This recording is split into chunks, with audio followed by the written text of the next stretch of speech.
Hi friends, எல்லாருக்கும் வணக்கம். என்னுடைய சேனலுக்கு உங்களை எல்லாம் மீண்டும் வரவேற்பதில் மிகவும் மகிழ்ச்சி அடைகிறேன். என்னுடைய சேனல் பேர் ரைட் திங்கிங். மறக்காமல் என்னுடைய சேனலை சப்ஸ்கிரைப் பண்ணிடுங்க. இன்னைக்கு நம்ம என்ன பார்க்க போகிறோம் அப்படின்னா, ஒரு ஏழை பெண்ணுக்கு ஐயனார் பிரசவம் பார்த்தாரு அப்படின்னு சொன்னால் ஆச்சரியமாக இருக்கு இல்லையா? அந்த கோவில் எங்கே இருக்குது, அதை பற்றியான கதைகளையும் நம்ம இந்த வீடியோவில் நம்ம பார்க்க போகிறோம். சரிங்களா?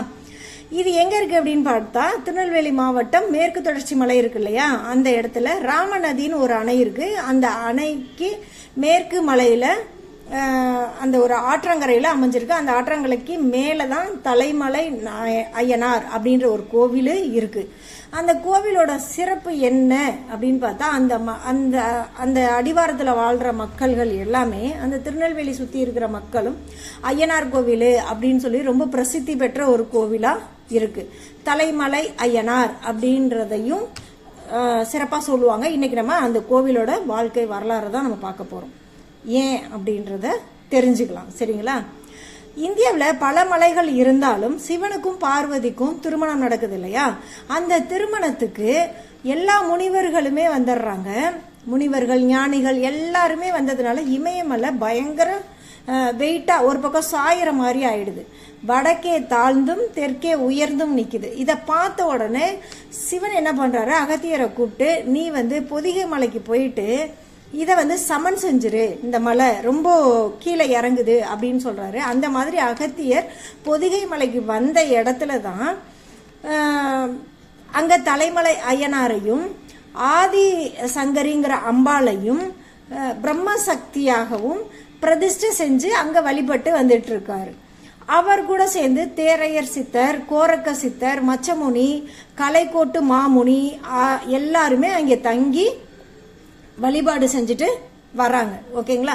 இந்த நிலையில தான் சீதைய ராவணன் தூக்கிட்டு போயிடுறாரு. அந்த காட்டு வழியே ராமர் தேடிக்கிட்டு வரும்போது, ராமரும் லக்ஷ்மணரும் வரும்போது அகத்தியரை சந்திக்கிறாங்க. அப்ப அவர்கிட்ட ஆசி வாங்கும்போது அகத்தியர் சொல்றாரு, இந்த அருவியில நீராடிட்டு இதுக்கு மேல இருக்க ஐயனாரை போய் சாமி கும்பிட்டுட்டு போங்க, ஐயனார்கிட்ட வேண்டிட்டு போங்க, கண்டிப்பா நீங்க சீதைய மீட்டுட்டு வந்துருவீங்க அப்படின்னு அவர் சொல்றதா ஒரு வரலாற்று சிறப்பு நிகழ்ச்சி இதுல இருக்கு.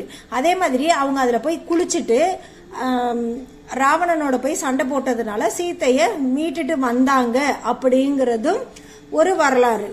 இப்படியாப்பட்ட அவரு ராமரே போய் அதுல குளிச்சுட்டு சாமி கும்பிட்டுட்டு போனதுனால சீத்தைய மீட்டதுனாலையும் அந்த நதிக்கு ராமநதின்னு இன்னைக்கும் அந்த பேரோட அது இருக்கு.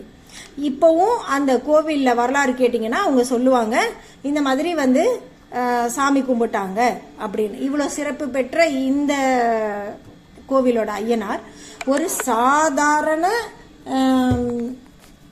காட்டு பெண், அதாவது இந்த காட்டுல வசிப்பாங்க இல்லையா, அந்த பெண்ணோட பிரசவம் பார்த்தாரு அப்படின்னா எப்படின்றத பார்க்கலாம். ஒரு நாள் ஒரு முழு மாச கர்ப்பிணி காட்டுக்குள்ள விறகெல்லாம் பொறுக்கிறதுக்காக போறாங்க.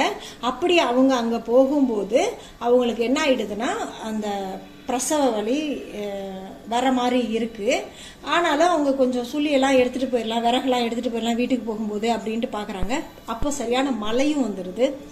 மலையில நனைஞ்சுக்கிட்டு அவங்களால அந்த விறகையும் தூக்கிக்கிட்டு அவங்களால நடக்க முடியல.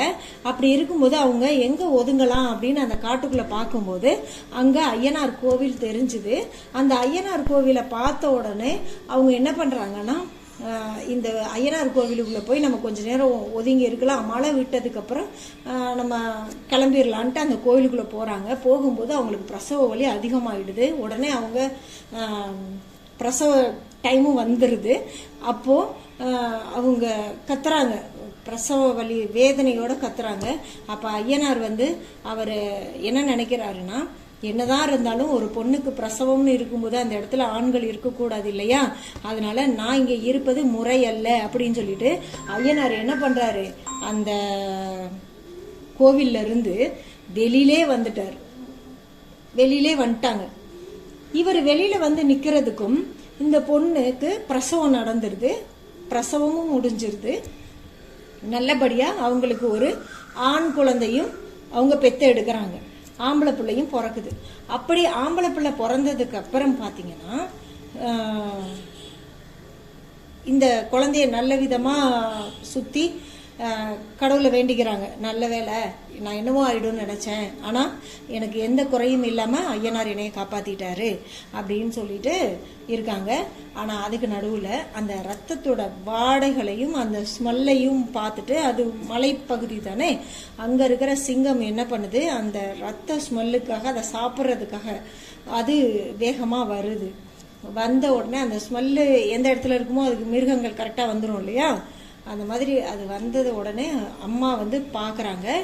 அப்போது என்ன பண்ணுறதுனே தெரியல, தன்னையும் காப்பாற்றிக்கணும், ஏன்னா பிரசவம் ஆயிருக்கு, எப்படி போராட முடியும். அதனால அவங்க குழந்தைய கையில் பிடிச்சிக்கிட்டு ஐயனாரே என்னை காப்பாத்துன்னு சொல்லி கத்துறாங்க. இவங்களோட சவுண்டு ஐயனாருக்கு கேட்டவுடனே என்னவோ நடந்திருக்குது, இல்லாட்டினா இந்த சவுண்டு வராதே, வித்தியாசமாக இருக்கே அப்படின்னு சொல்லிட்டு ஐயனார் என்ன பண்ணுறாரு, அங்கேருந்து காவல் காக்கிற தெய்வம் இல்லையா, அதனால அவர் உடனே அந்த இடத்துக்கு வராரு. அவர் அங்கே வந்து பார்க்கும்போது சிங்கம் வந்து சாப்பிட்ற ஸ்டேஜ், அது அந்த குழந்தையும் அவங்க அம்மாவையும் அடித்து கொள்கிற இதில் பசியில் நின்றுன்னு இருக்குதுன்றதை பார்க்குறாரு. அவர் கொஞ்சம் கூட தயங்கலை. அதை என்ன பண்ணுறாரு, அந்த சிங்கத்தை அந்த இடத்துலையே கல்லா மாறு அப்படின்னு சொல்லி சபிச்சிடுறாரு. அந்த உடனே அந்த சிங்கம் கல்லாவே உடனே மாறிடுச்சு. அந்த மாதிரி மாறின உடனே இன்னைக்கும் அந்த கோவிலை சுற்றி இருக்கிற மக்களும் இது நடந்ததுக்கப்புறம் அந்த குழந்தைய தூக்கிட்டு அவங்க கீழே போய் இருக்கிற எல்லாத்துக்கிட்டையும் நடந்த விஷயத்தெல்லாம் சொல்கிறாங்க. இந்த மாதிரி ஐயனார் வந்து என்னை காப்பாற்றினாரு அப்படின்னு. ஆல்ரெடி கிராம தேவதைகள், கிராமத்தில் இருக்க தெய்வங்கள்லாம் எப்படி காப்பாற்றும், என்ன நடந்தாலும் காப்பாற்றுவாங்க அப்படிங்கிற நம்பிக்கையில தான் ஒவ்வொருத்தவங்களும் அந்த குலதெய்வ கோவிலுக்கு போய் சாமி கும்பிட்றது, விளக்கு போடுறது, அந்த மாதிரிலாம். இப்போ இந்த ஐயனார் வந்து எல்லாருக்குமே மோரோவர் யார் என்ன கேட்டாலும் அதை அப்படியே அருள் செஞ்சு கொடுப்பாரு. வேண்டத கரெக்டாக நம்ம நியாயப்படி வேண்டணும், நம்ம வேண்டிக்கிறதுல நியாயம் இருக்குன்னா கண்டிப்பாக ஐயனார் நம்மளுக்கு துணை நிற்பாரு. இது இன்னைக்கும் நம்ம பல கிராமத்தில் சொல்லி கேள்விப்படுறோம். இது உண்மையிலுமே நடந்த விஷயம். இதுக்கு அப்புறமேட்டுக்கு ஐயனார் என்ன பண்ணாருன்னா, அந்த குழந்தை பிறந்து உள்ள அவங்க இருந்தாங்க இல்லையா, அதனால இனிமே நான் உள்ள போக மாட்டேன், நான் வெட்ட வழியிலே நான் இருப்பேன் அப்படின்னு சொல்லி இன்னைக்கும் நீங்க அங்க போனீங்கன்னா அந்த கோவில்ல ஐயனார் வந்து வெளியில தான் இருப்பார், வெட்ட வெளியில தான் இருப்பார். உள்ளுக்குள்ள கோவிலுக்குள்ள அவர் போகலை. சரிங்களா? அதே மாதிரி சிலையா மாறின அந்த சிங்கமும் அங்கதான் இருக்கு. இன்னைக்கும் நீங்க போனீங்கன்னா அந்த கோவிலுக்கு, அதாவது திருநெல்வேலி சைடு போனீங்கன்னா கண்டிப்பா இந்த கோவில்ல போய் பார்க்கறதுக்கு மறக்காதீங்க. இவ்வளோ சக்தி வாய்ந்த ஐயனாரை நீங்களும் ஒரு தடவை போய் கும்பிட்டுட்டு உங்களுக்கு இருக்கிற கஷ்டங்களை எல்லாம் சொல்லிட்டு வாங்க. அந்த ராமநதியிலையும் குளிச்சுட்டு ஐயனாரையும் பார்த்து ஆசை பெற்றுட்டு வந்தீங்கன்னா உங்க வாழ்க்கையில மிகப்பெரிய திருப்பமா இருக்கும்னு அந்த ஊர் மக்களும் பேசுறாங்க. இது இவரோட உண்மையிலுமே நடந்த விஷயமா இன்னைக்கு அளவுக்கும் அந்த கிராமவாசிகளால நம்பப்படுற ஒரு விஷயம். அங்கே இந்த வரலாற்று கதையை இன்னைக்கும் நமக்கு சொல்லிக்கிட்டு தான் இருக்காங்க. இன்னைக்கும் நீங்க அந்த கோவிலுக்குள்ள போனீங்கன்னா லிங்க வடிவில தான் அவர் காட்சி தருவாரு.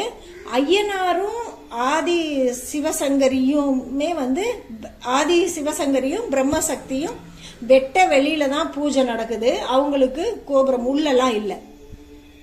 ராமநதியில வந்து இன்னைக்கும் அந்த அணைக்கட்டுல தண்ணி எதுவும் வரல அப்படின்னா அந்த ஊர் மக்கள் அந்த ஐயனாருக்கு போய் சாமி கும்பிட்டு அங்கே வந்து விளக்கேத்துறாங்க. உடனே மழை விழுகுது. இந்த மாதிரி நல்ல விஷயங்கள்லாம் நடக்குதுங்கிறதுனால அங்க போய் அவங்க நம்பி அவங்கள வேண்டிக்கிறாங்க. அதுல வந்து சாஸ்தாவும் அங்க இருக்கு, வனப்பேச்சி அம்மனும் இருக்கு அந்த கோவிலுக்குள்ளேயே. அதுக்கப்புறம் கருப்பசாமி தனித்தனி கோவிலா சின்ன சின்ன கோவிலா சுத்தி சுத்தி எல்லாமே இருக்கு. நீங்க அந்த ராமநதியில குளிச்சுட்டு இந்த கருப்பசாமிய 9 வாரம் வெள்ளிக்கிழமை நீங்க போய் விளக்கு போட்டு வந்தீங்கன்னா நினைச்சது நிறைவேறும்னு அங்க இருக்கிற ஐயர்கள்லாம் சொல்றாங்க. சரிங்களா?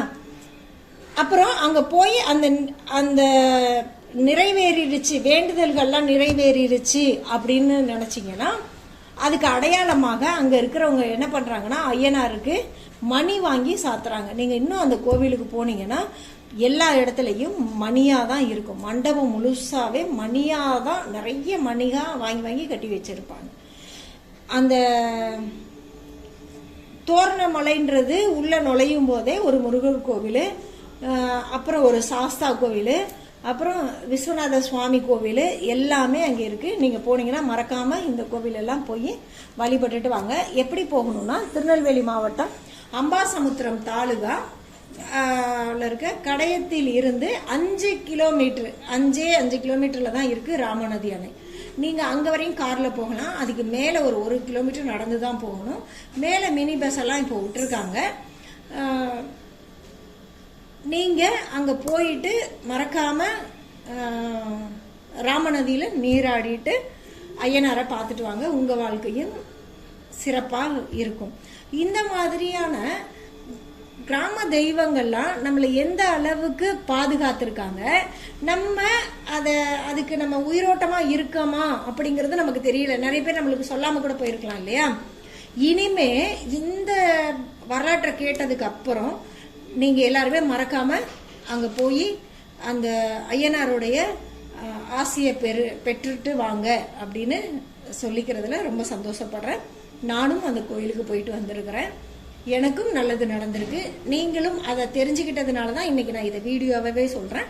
நீங்களும் போய் சாமி கும்பிட்டுட்டு வாங்க. குலதெய்வத்தை மறக்க வேண்டாம். இந்த வரலாற்று கதைகள், ஐயனார் பற்றிய சுவாரஸ்யமான கதைகள் உங்களுக்கு பிடிச்சிருந்தா என்னுடைய சேனலை லைக் பண்ணுங்கள், ஷேர் பண்ணுங்கள், கமெண்ட் பண்ணுங்கள்.